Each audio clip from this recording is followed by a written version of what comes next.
sa ating mga OFW.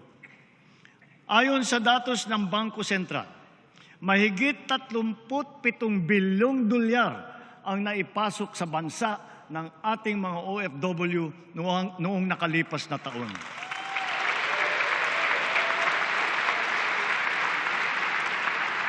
Sadyang napakalaking tulong nito sa ating bumabangon na ekonomiya. Kaya hindi lamang pasasalamat, kundi parangal ang ating ipinapaabot sa lahat ng ating mga OFW. Sana ay napapanood nila ito. Ramdam na ramdam hanggang dito sa ating bansa ang inyong sakripisyo. Through vital partnerships with like-minded states, we have been able to promote our mutual interests, resulting not only in investments here and our strengthened national security, but also in quality jobs for our nationals seeking foreign employment. Through intense Philippine lobbying, the United Nations has adopted the resolution on promoting and protecting the enjoyment of human rights of seafarers. This will ensure their safe and decent living and working conditions at sea, a human rights imperative.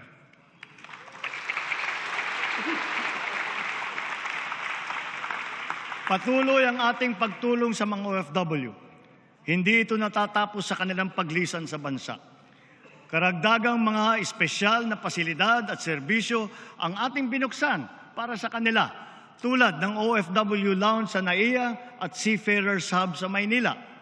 Ang mga OFW natin na naapektuhan ng sari-saring mga kaguluhan tulad sa Israel, sa Gaza, sa Sudan, Lebanon at Yemen ay natulungan natin at naiuwi ng ligtas sa bansa.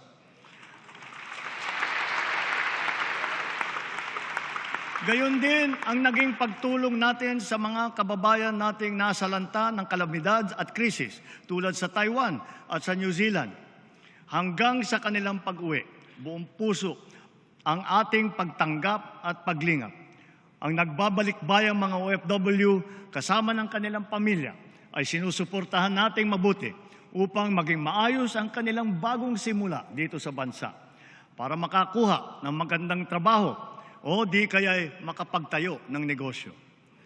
Kaugnay sa aking naiulat noong isang taon, sinimulan na ng Saudi Arabia ang pamimigay ng tseke sa ating mga trabahanteng nawalan ng trabaho doon.